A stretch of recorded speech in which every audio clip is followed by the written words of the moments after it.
Yo, what up? It's Derp with another video about the IronMace vs. Nexon court case. This time with some breaking news from the Korean injunction hearing. There's been a few new articles that have come out of Korea since last night, and there's already a lot of weird theories and information floating around, and a lot of it is speculation or just straight up bending the truth. So I'm kind of making this video to help clear things up. Now, before I get into the video, I want to say thank you to everyone who's been subscribing to the channel, to everybody who's been dropping comments and joining the Discord. I'm almost up to 600 subs, and I have blown past my monthly sub goal of 300. You guys are amazing. I mean, there's not really much more I can say. You guys rule. So, my new goal is to try to break 1K subs by the end of next month. To do this, I plan on dropping more content whenever possible, and by doing my best just to keep everyone up to date with this court case and to edit and drop my own gameplay footage. Some of it's a little scuffed, but I'm going to try to do what I can. Now, again, honestly, the support is mind-blowing. Thank you guys all so much. So now let's get into the video, starting with the first article that I actually covered a few days ago. I have links for all the info used here, or some of the info used here. I'll post them in the description. So our first article comes from MTN News in Korea, and it can be found at this link.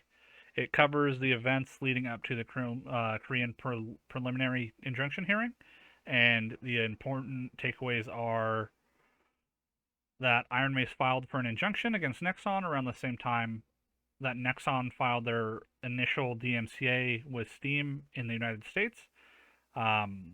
And they did this to prevent Nexon from sending more DMCAs. However, Nexon waited until the last day possible to file the response, which was like almost a month, more than a month later, I guess. Nexon response was to actually post a countersuit with their own injunction request. So the court was given until the end of July to hold the preliminary hearing. And what happened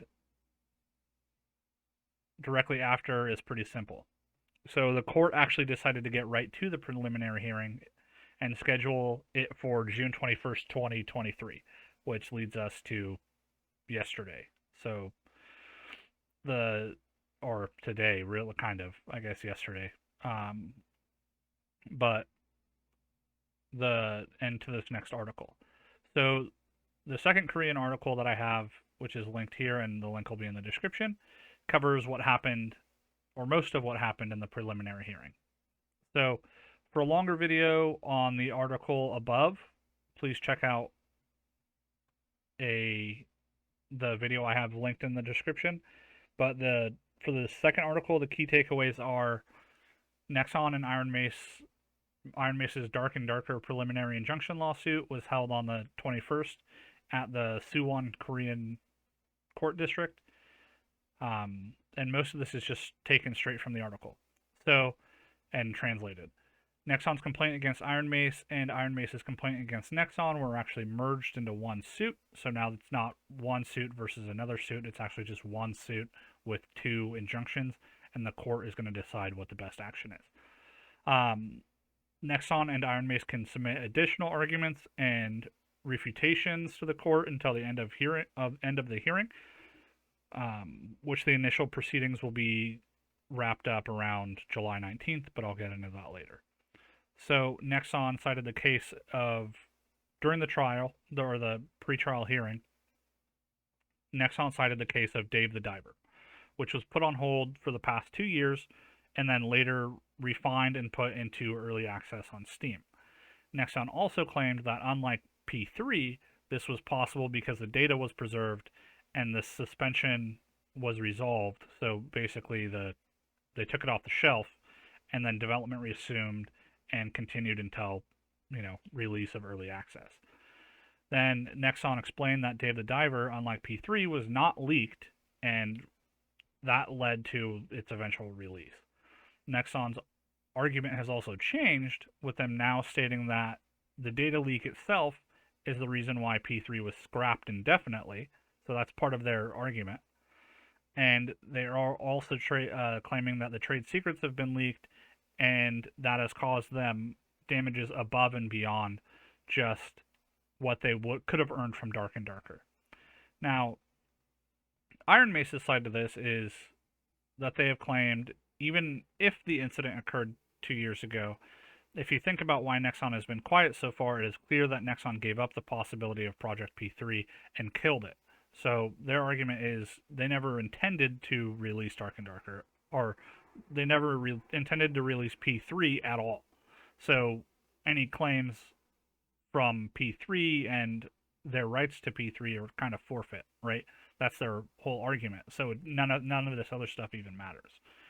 So IronMace also claims that Nexon says that some developers have resigned and abandoned the development of Project P3, but as a company as large as Nexon is, that has thousands of developers and dozens of teams, and they claim that them giving up on a game with that huge amount of labor capacity is just absurd, right? So if they really wanted to continue Project P3, they could have. IronMace also refutes Nexon's claim that they had to scrap P3 due to Mr. Choi being dismissed and deleting trade secrets from his server, saying that if Mr. Choi, the core developer, left the company and Nexon could not complete P3, how did Nexon still believe that it could not, or then Nexon still believed that it could not release Project P3? So essentially what they're saying here is that they're summing up Nexon's argument by saying that Nexon believes that Mr. Choi being fired and deleting his trade secrets caused Nexon to scrap the project. But it makes no sense. So if you follow it up with the statement directly afterwards, but then it makes no sense to insist on the need for preservation based on a game that Nexon admits that they cannot complete. So what they're arguing with this point is that basically if the game is canceled and Nexon admits that they scrapped it indefinitely, in one sentence they admit that they scrapped it indefinitely, and then in the next sentence they say they're saving it for later. But IronMace kind of points out that it makes no sense to get the injunction for a game that they admit that they cannot even finish, right? So Nexon's response to that was, when we disciplined Mr. Choi, we didn't know that the person who was fired for discipline would do this. That's their whole response to that. To that, they can't make the game. They just said we didn't know. Like that's not really, in my opinion, that's not really an argument. But yeah, that's their response, was that we had no idea he would do this. But to sum it all up, Nexon has changed a lot of their arguments from what they said in their DMCA and in their public statements. Their argument is no longer about copyright, at least in Korea, and relies solely on the trade secrets. And according to this article. There could be more things that this article missed. Their argument also claims two very different things. They shelved P3 for later and planned on releasing it eventually, like they did with Dave the Diver, and that they could no longer complete the project after firing Mr. Choi, SDF, and him deleting / leaking Nexon's trade secrets from his personal server. Nexon, also then claim that him taking other members of the team caused significant damage to other teams, causing them to no longer be able to complete the title, right? So in one sentence they say they were saving it for later, and in another sentence they say that they could no longer actually make the game because of this. Again, you can form your own opinion on that. My opinion is that makes absolutely no sense. So while I'm not a Korean law expert, I do know that both of those things cannot be true. They cannot have been both able to continue development and saving it for later and then release it, while also scrapping the project because they were unable to complete it without Mr. Choi. The unspecified trade secrets and the rest of Mr. Choi's team. So since all those things happened, they scrapped it, but they also claim to have been saving it for later. Again, it doesn't make sense. While this article does not go into many more specifics, it does paint a decent picture of a portion of the arguments from both Nexon and IronMace. It also closes with an expected date for the next hearing, which is July 19th of 2023. So getting into the third article, just moving right along, trying to keep this quick, getting right into the next article. The final article I want to look at is from M News in Korea, found at this link, and I'll post this in the description. It also covers the preliminary injunction hearing like the article above, but it goes into more detail and covers some slightly different topics. So in order to keep this quick, I'll just highlight the differences and additional information and context. The key points from this are that IronMace argued that it was not appropriate for Nexon to apply for the provisional injunction for a game that they have admitted to not being capable of developing. So they're kind of refuting the entire intention of Nexon's injunction because they have no intention of ever releasing it. It's been killed. They admitted it's been killed. So they're arguing that it basically no longer exists. If P3 no longer exists because they have no intention of developing it, then how is this injunction even happening based on the fact that of P3 being relevant, right? Nexon insists that a provisional injunction must be made as quickly as possible, as the effect of being first to market would be enormous if Dark and Darker was released. So they then also claimed again that they still plan on releasing P3 while also claiming it's dead. It's idiotic in my opinion. So IronMace also claimed that I saw that Nexon had abandoned the development of P3 and this is what they said they told Mr. Choi, predicting the possibility of box office sales as being low. So the reason they told Mr. Choi that P3 was being abandoned, because according to Mr. Choi, they told him they were going to kill it. They said, we're killing this and we're going to move your team to something else. And their reasoning that they told him, and he's swearing this in court under threat of perjury, that they told him that the reason why they're killing it is because they didn't think it was going to sell well. And this is him saying this in court under threat of perjury, which is a criminal offense, even in Korea. So IronMace also pointed out that Nexon waited 2 years after Mr. Choi was fired, and 2 years after they were informed that Dark and Darker was in development. They also waited over a year since the first public playtest put forward just to do any copyright claim, to file for their copyright, to release any copyright claim, or put forward any suit against the game itself. And they had no suit in Korea at all up until a few weeks ago. So it's well over 2 years after the start of this process that they just now filed suit in Korea. So they're putting suspicions on the case itself, right? So IronMace's lawyer also said that Nexon gave up development without knowing the possible success of P3 and filed a lawsuit 2 years later just to preserve money, not an injunction seeking a service ban. What they're saying here is that why would they sue in the United States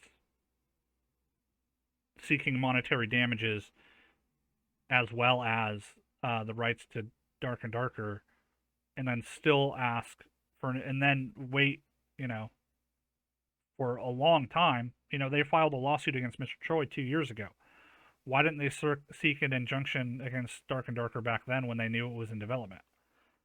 It just doesn't make any sense. And they kind of close it off to say that with saying it is not reasonable to apply for a provisional injunction based on a game they admit they have not been able to complete or release.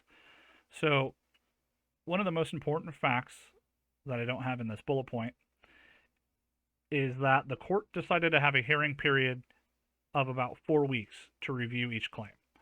This is because the material submitted by each company exceed 5,000 pages, in addition to the ongoing lawsuit that they're going to look at from Mr. Choi and everything else. So the judge is going to look at everything. He's going to look at 10,000 pages basically of evidence, and he's going to. We now also know that the judge has postponed the hearing until July 19th, specifically to seek a third-party expert to investigate the provided evidence. So he's hiring somebody from out, or hiring. They're going to bring in an expert investigator that's knowledgeable with this kind of stuff, and have them look over all the data, right, to see if things match up, to see if they actually stole anything, to see what the deal is, and then why this is so important is because this is something that IronMace has been asking for since Mr. Choi was faced with criminal charges over two years ago, and they've never been able to get the courts to capitulate. So, as far as I know, they haven't been able to get the courts to just do a side-to-side comparison of the two games and to look through, to scrub through all of their Git logs, all of their servers, all of their everything to actually, you know, see what the facts are. And this judge, I don't know who the judge is, but this judge now ordered that this is going to happen, which is a huge, huge deal for IronMace. So, what's the TLDR? What does all of this mean? To keep it kind of short, it means that not much changed today. As of the 21st, not much changed. IronMace can still release early access whenever the hell they want. Nexon can still DMCA the hell out of IronMace. That includes server hosts, ISPs, web hosts, payment processors, everybody. So the good news is that the article does give me hope for the future for IronMace. Nexon's arguments are shifting. They're kind of flip-flopping, and they're also somewhat contradictory. What we see in the articles is that Nexon has yet to point out any specific trade secrets or facts. They are relying heavily on the fact that P3 is their copyright and Mr. Choi worked on it. That's really their whole argument. And the fact that he left, and he didn't leave willingly. They fired him because he wanted to work on P3. And they did not mention anything about how similar the games are in court in Korea today, at least according to the articles, from what I can see. They didn't talk about assets or files. They also Nexon also has claims to have simultaneously scrapped or abandoned P3 because they were unable to complete it, while also saving it for later, which is impossible. So which is it? Because that matters heavily. And then ultimately, this pretrial hearing was basically a stalemate, as it simply paused the trial until when the judge does a proper investigation into the evidence. So, and again, that's exactly what IronMace has been looking for all along. So, no one won. The case isn't resolved. There's, nobody was actually awarded an injunction. It was postponed, right? So it's just another delay with some small victories won by IronMace and some missteps by Nexon, at least in my opinion, and from what I can gather from these articles. What we do know is that the timeline for the court case, which should resolve the DMCA and early access issues, is coming soon.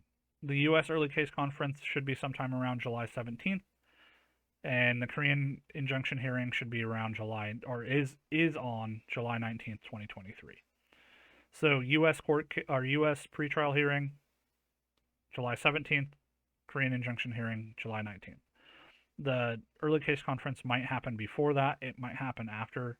It really depends on the judge, when their scheduling is, and where they count the dates, how they're counting court days.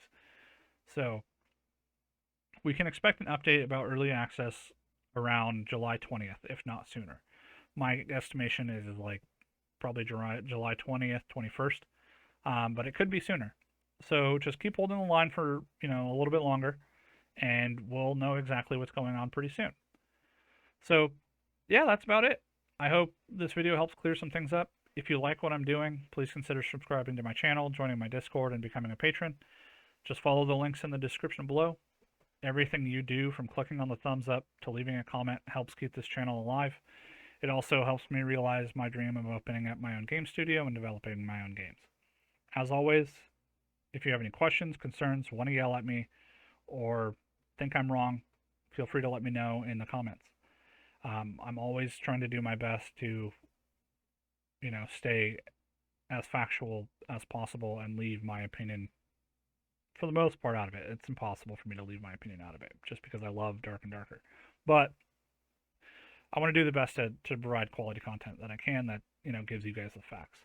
So I hope you guys have an awesome rest of your day. I'll see you guys all in dungeon. Peace.